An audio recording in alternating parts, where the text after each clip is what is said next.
na may mga mabunga ngayon to. Kung mapapansin nyo ay si Bumblebee ay makinig. Na-request ko ito mga kabosing dahil sobrang pangit na nga. Yan sa lugar na ito mga kabosing, yung mga nakakaraan ay puno-puno pa din ang namamasahe ng jeep. So ngayon, ayan na, ito na yung pagbabago. Audio Jungle. Audio Jungle.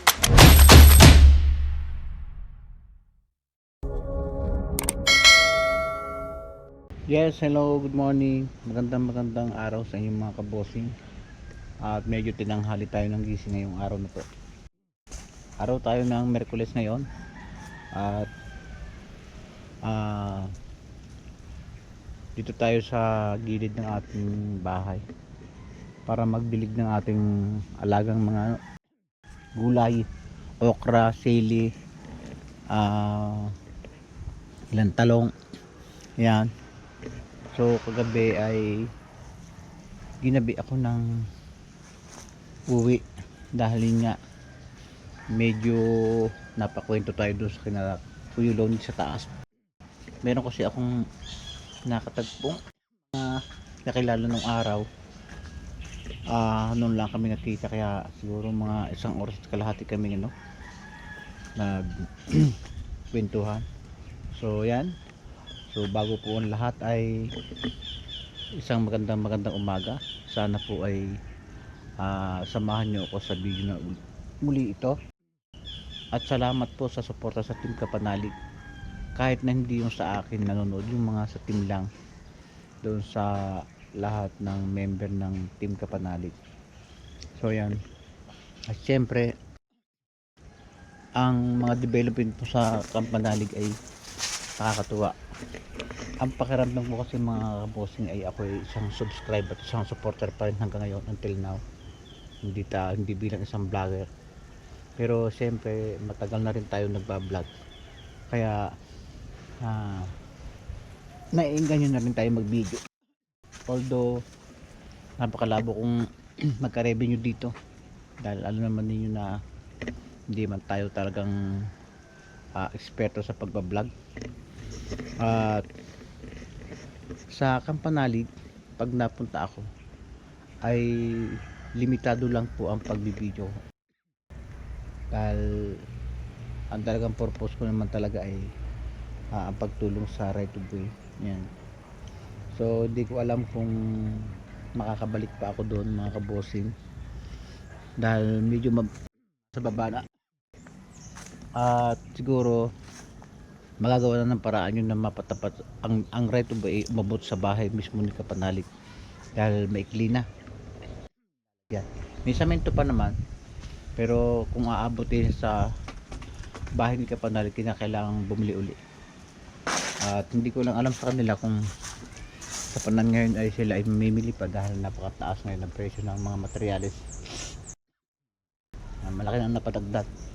So hopefully wag naman magtagal itong crisis na ito sa atin, para at least hindi tayo naapektuhan.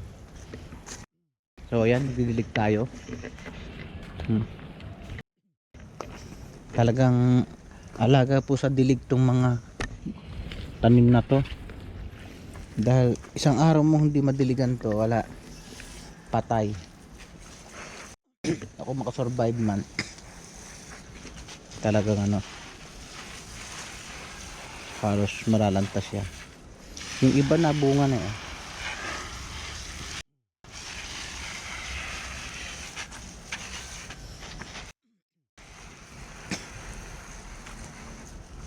Yan.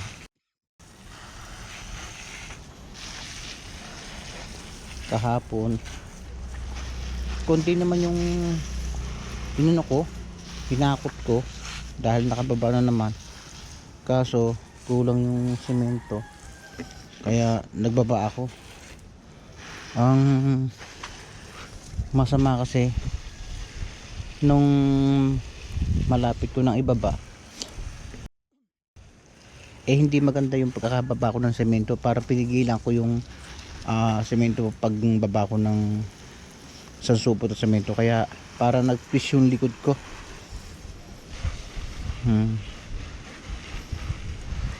Sumakit yung kabilang tagiliran ko kagabi, amantalang mas mabigat naman yung trabaho ko nung nakaraan, hindi man nagkakaganon, talagang sa maling posisyon lang talaga kaya nagkakaganon.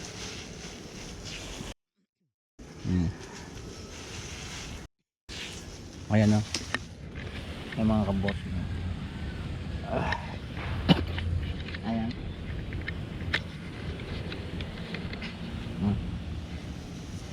Kabila. Sakit eh.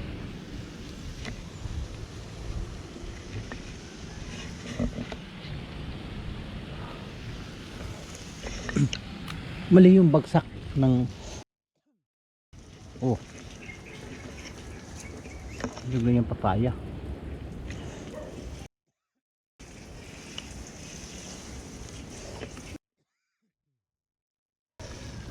Yung iba namamatay pag hindi nadiligan. So yun nga, katulad ng sabi ko sa inyo mga boss, hindi ko alam kung makakabalik pa ako sa paggagawa ng right of way. I'm sure ko naman na kayang-kaya na nila yun. At ngayon nga mga kabosing, hindi gawang biro ang magpabalik-balik doon dahil sa mahal ng gas. Kaya baka hindi, yun man ang tingin ko, baka hanggang doon lang kay kapanalig na bahay. Estimate ko lang, kung hindi magdadagdag ng materyales.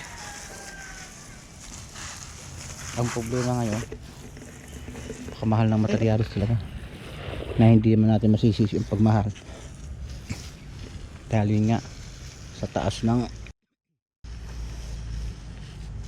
presyo ng produktong petrolyo. Ang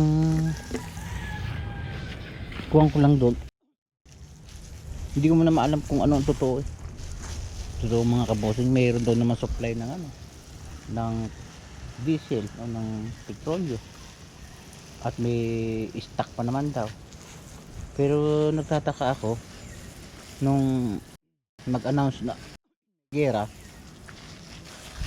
sa ibang bansa, nasa Iran, automatic 2 days lang yata o 3 days nagtaas na agad ng ng presyo. Yun. Samantala ang record sa stock ay may nakakapagsabi na marami pa namang stock ng produktong petrolyo ang Pilipinas, pero ilang days lang nagtaas na, di ba? Ilang day, sabi lang katulad ng napapanood ko, ewan ko kung totoo, sabi in-interview ni Senator Marcoleta yung sa stock, kino-question niya yung kino-question niya yung bakit nagtaas na agad samantalang sa record ay may stock pa naman, marami pang stock ng produktong petrolyo, ba't nagtaas na agad? Ayun, kaya ewan ko ba doon mga kabossing, parang patagal ng patagal palala yung sitwasyon ng ating gobyerno. Parang wala ka ng maibotong talagang ang gusto ay maglingkod sa bayan.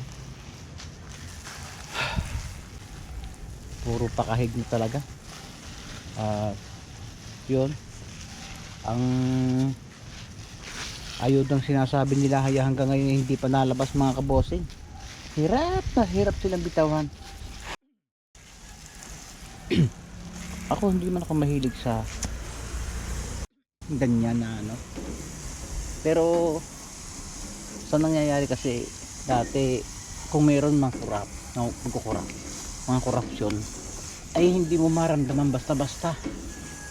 So ngayon, ramdam na ramdam mo talaga eh sa tema ng hanap buhay. Mapaparay ka na lang mga kabossing. Yan. May mga bunga na yung iba oh.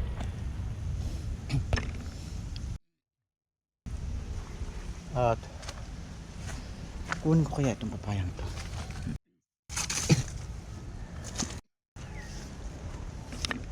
Bunga pito. Apple mango. Hindi natin maakit to. Parang sana hindi gumulong.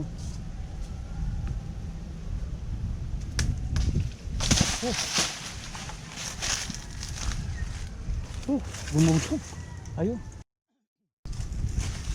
Kuha natin mamaya. Yan. Sa kabila naman tayo magdidilim mga kabossing. So yan mga kabossing, dito tayo sa kabila. Nagdiligan ko na to. Hindi ko na binidyo kanina. Ayan. Diligan natin. Pati yung kalamansi. Dahil sobrang tigas ng lupa. Ayan.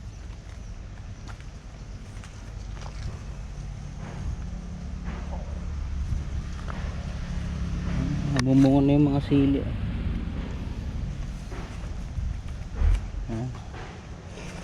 Tingnan naman yung mga kabossing, hindi nakakaposible ng mga damo dahil nga tag-araw. Malinis kahit hindi nililinisan. May mga patola.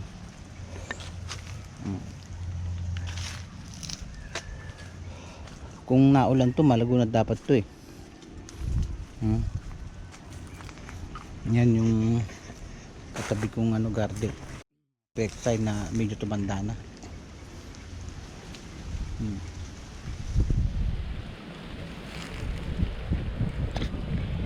May bunga pipino.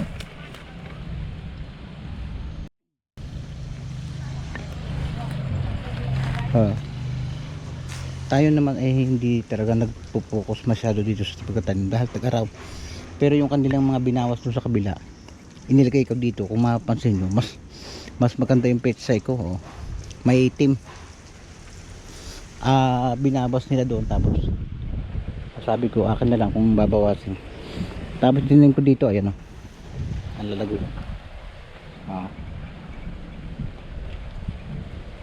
Ayan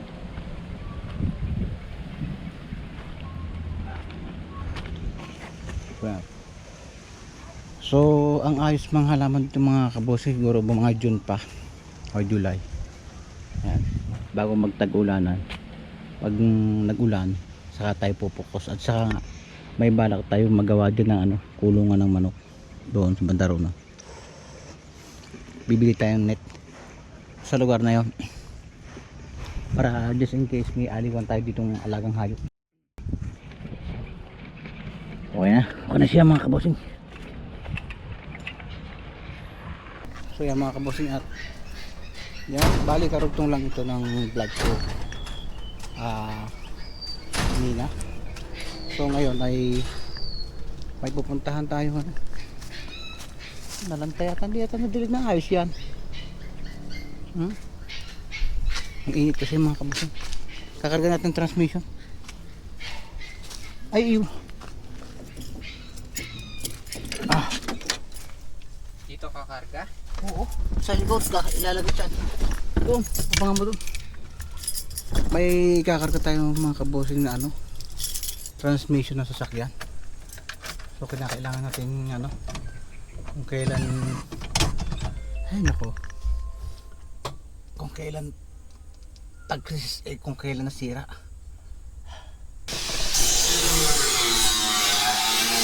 Mar nakalas ba? Tagal natin ito. Mar, padaling ko kilong. Wala bang maisapin dito sa likod? Sira yung transmission mga kabossing.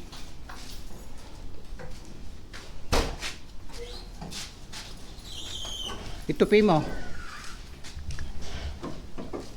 Yan mga kabossing, kung mapapansin nyo ay si Bumblebee ay makinis. So, na-retouch ko to mga kabossing dahil sobrang pangit na ng ano, ng pintura. Kaso hindi natin maiwasan hindi makargahan to. Ayan. Ayusin marang dito. Na. Karga natin? Kakan lagi sa pinto.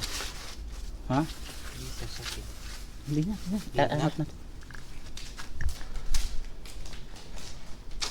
Alin ba? Galing ko kayo. Buhatin mo doon sa baba. Ay! Up! Pabalagbag. Pag iangat nyo, kung sasayat. Okay. 1, 2, 3. Pag mo isasayat. Ay! Kalang. Kalang para hindi uga-uga. So yan, punta tayo dito sa may bayad, dito tayo dadaan. Punta tayo sa mechanic.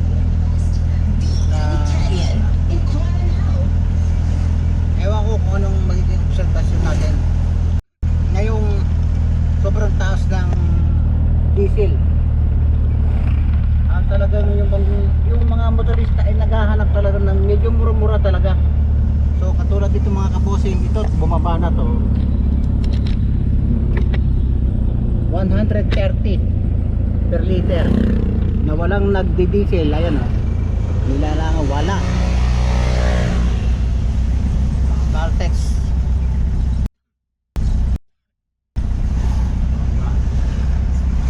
130, galing yan sa 50 per liter. Ngayon yung 130, ibig sabihin nasa 80 pesos na ang idinagdag. Wala nang tumaas. Grabe, anong nangyayari sa mundo? Dito lang ba ito sa Pilipinas o kahit sa ibang bansa? Ganyan din, sobrang taas ng ano.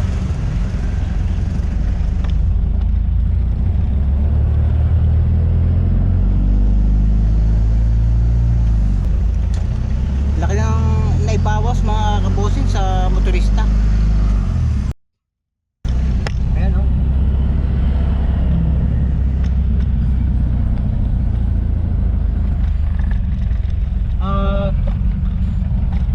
Marami na rin tumigil na pampasahero sa pamamasada dahil wala rin daw namang naiuwi. Napapagod lang. Eh, ang mamasada mga kabossing hindi gawang biro. Lakas makapagod yan physically, emotionally, kasi marami ka rin na-encounter ng mga pasaherong mga ano talagang pasaway din.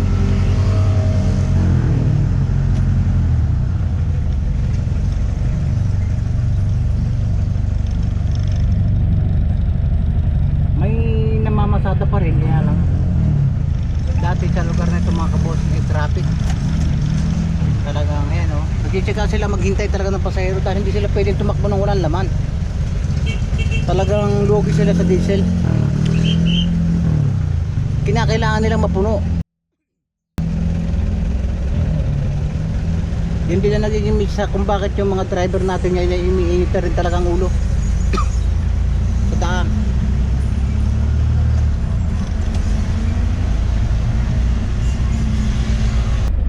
Kung mapapansin nyo mga kabossing, kahit hindi rush hour ay napaka na pasahero. Marami talagang tumigil na ng pamamasada.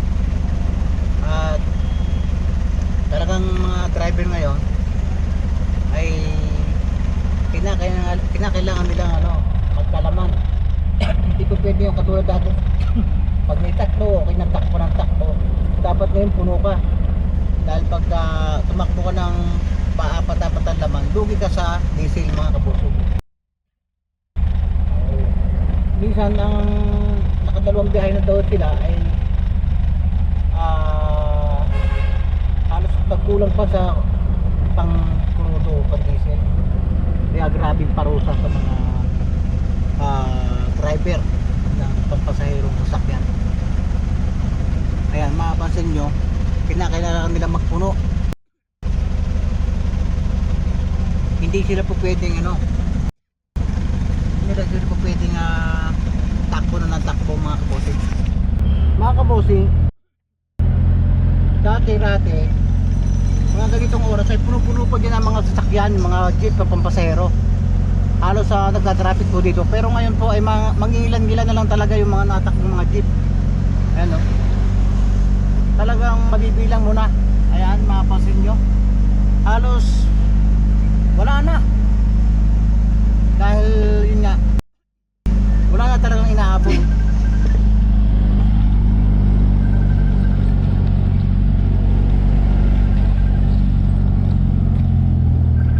Ayan o, mabibilang ninyo mga kabosing. Dati yan, sa mga oras na ito mga kabosing ay puno-puno ng jeep. So ngayon mabibilang mo na ho, wala na ho, wala ng jeep. Ayan ho, kung meron man talaga ay wala. Ayan ho, yung mga nagtsatsaga talagang wala. At saka ngayon ay maraming pasahero mga kabosing.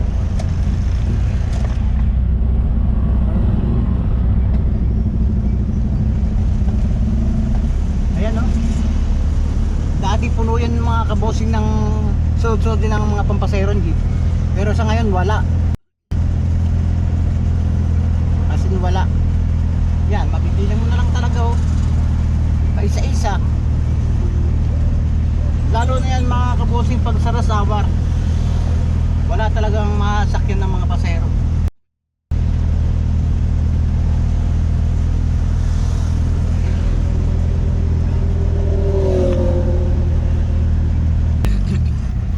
Ayan o, diba wala.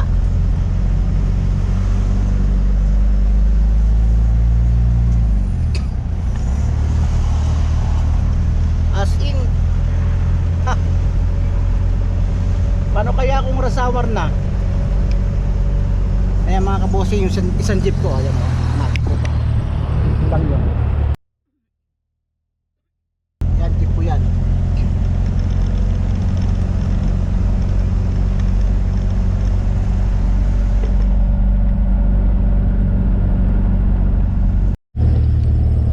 Yan sa lugar na ito mga kabosing, nung mga nakakaraan ay puno-puno pa din ng namamasaherong jeep. So ngayon, ayan na, ito na yung pagbabago. Totally wala na yata, may ilan-ilan na lang talaga oh. Wala, mayaw na ang mga driver.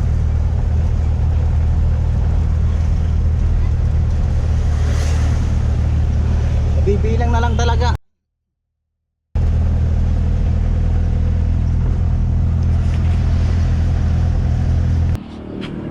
Yan mga kabosing, baba natin yung transmission.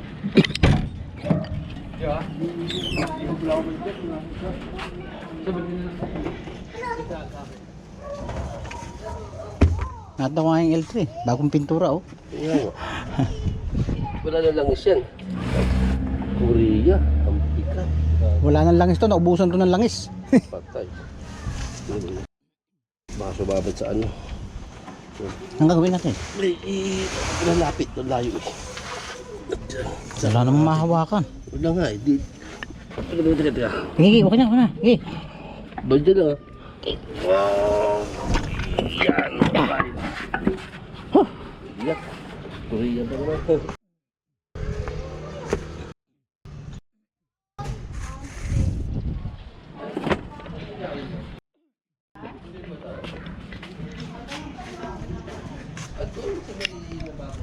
Yan.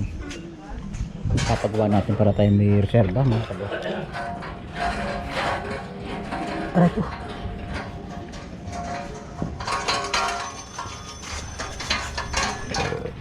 Asan yung umpit ka nito? Wala, kami na maglalagay.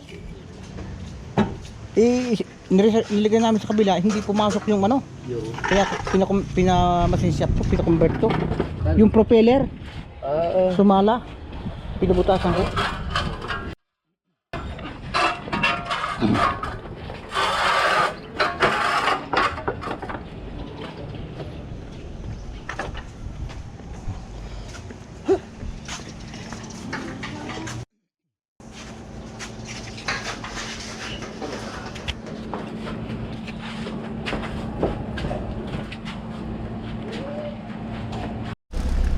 kang magbalik sa kalsada mga kabosing, oh. Ang dalang-dalang na yung mga nagsasyaga lang mga kabosing, yung mga motor. Kahit yung mga private car, dami na rin nawala.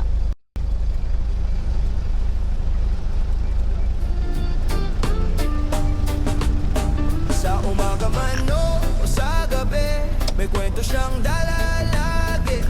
Sa kalsada o sa baryo, adventure na swak sa tropa mo. Kahit saan mapadpad ang biyahe, may tawanan, good vibes palagi. Simple lang pero solid ang dating, panalo ang content, hindi bitin.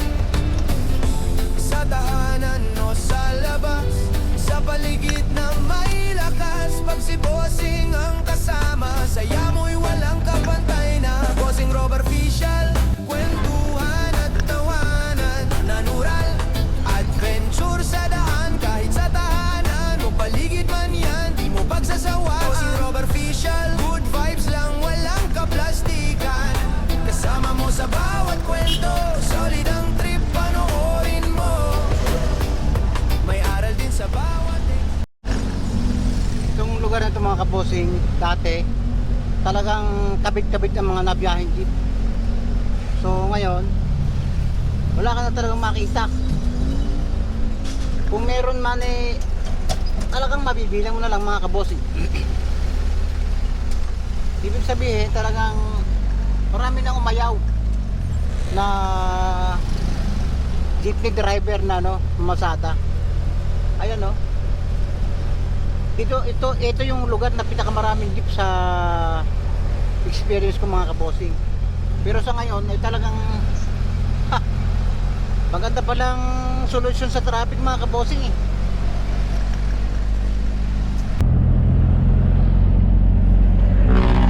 Yung mga kabosing at tayo pa uwi na. Sobrang init. Sa amin mga kabosing, sa amin na tayo ngayon. Napakainit yung panahon. At talagang kailangan natin ng tubig para hindi ma-dehydrate. So yan. At tulad ng dati tulad ng nabanggit ko mga kabosing, ang laki ang nabawas sa mga jeep na namamasahero. Halos private na yun tumatakbo ngayon sa karsada samantalang dati ang namamayagpag dito ay mga pampasahero jeep. Ngayon wala, pailan na lang.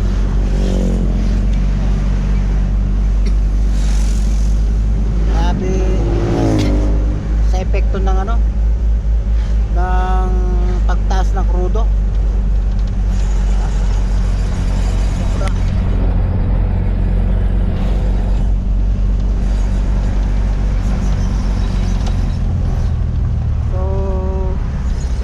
Itong gasolinahang ito ay dati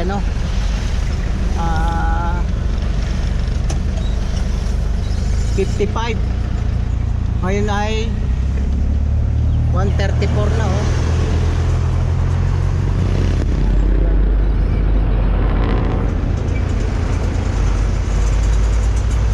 134, diba? 55, halos 80 pesos nga mga kabosing yung tinaas. Ay kung noon nga 50, hirap na hirap yung kumita mga driver. Eh ngayon pa naman dagdagan nila ng 80. inspirasyon sa simpleng tema. Real talk pero may alakhakan. Sa bawat vlog may magandang dahilan. Kapag pagod ka na sa problema, isang click lang solve na agad yan. Sa bawat episode Wala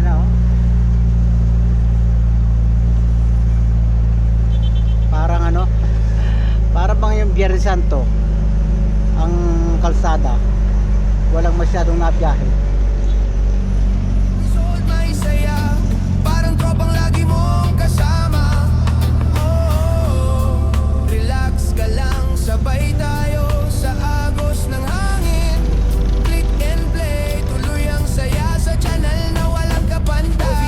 Official, kwentuhan at tawanan. Natural, adventure sa daan. Kahit sa tahanan o paligid man yan, di mo pagsasawa. Bossing Robert Official,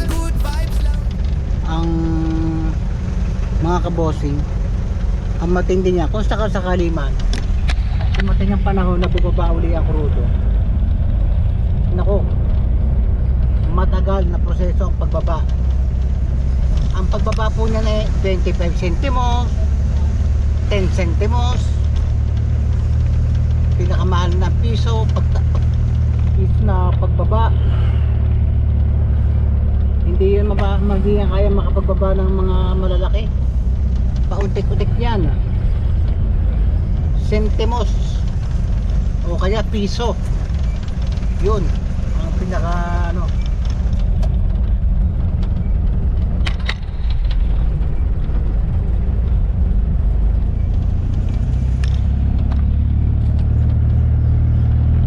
Walang kaplastikan, kasama mo sa bawat kwento. Solid ang trip, panoorin mo.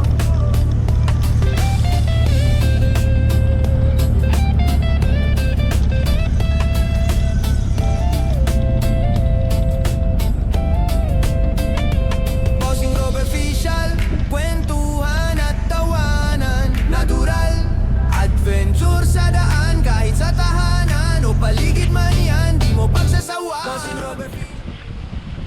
So yan mga kabossing, dito tayo sa bahay, sa garahe, at naikabit na yung transmission. Siguro ngayon ni ano na 4 o'clock na.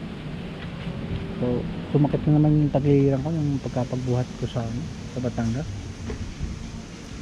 So ayan, garahe ko na uli yung aking si Bumblebee. Yan yung mga kabossing, niretouch ko. Ba, luma yan pero ang ganda pa mga kabossing. Tara, gawin tayo mga kabossing. Sumakit yung tagiliran. So yan mga kabossing, nandito na ako sa bahay. Medyo nauutal ako gawa ng may singaw tayo sa dila. So andito na, may parado ko na si Bumblebee. At ipinakita ko na rin sa inyo mga kabossing ang sitwasyon ng ating kalsada sa ngayon tungkol sa mga ayun, pampasaherong sasakyan o jeep. So talagang napakahirap na ng buhay ngayon, napagdaig pa yung para tayong pandemic ngayon mga kabossing. Kaya kinakailangan natin maghigpit ng sinturon mga kabossing, at sana makarecover tayo na mas maaga. O sure ako na once na dumating ang panahon na bumaba yung diesel, nako, hindi na tayo titipirin. Ipababayan ng pasente, sentimos, piso-piso ay sa laki ng napadagdag. Halos na nasa 80 pesos. Ayan, kaya humanda-handa na tayo. Mahabang sakripisyo pa ito mga kabot. So ayan, at dito na lang natin puputulin ang ating vlog, ang ating video.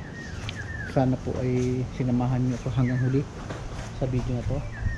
Sana po kahit dito sa Cavite ay suportahan pa rin niyo ako, at lahat po ng Kapanalig team doon sa Batangas ay sana ay mas i-priority nyo para at least kumita naman sila. So ako naman ewan ko, parang malabo mga kabossing, pero ang gusto ko lang ay may mga suportang dumating sa may mga suportang makamit ang Kapanalig team mga kabossing. So hanggang dito na ang ating vlog, at sana po ay katulad ng lagi ko sinasabi, nasa maayos kayong kalagayan kung anumang oras nyo napapanood itong aking video na to. Until next video na lang mga kabossing, bye.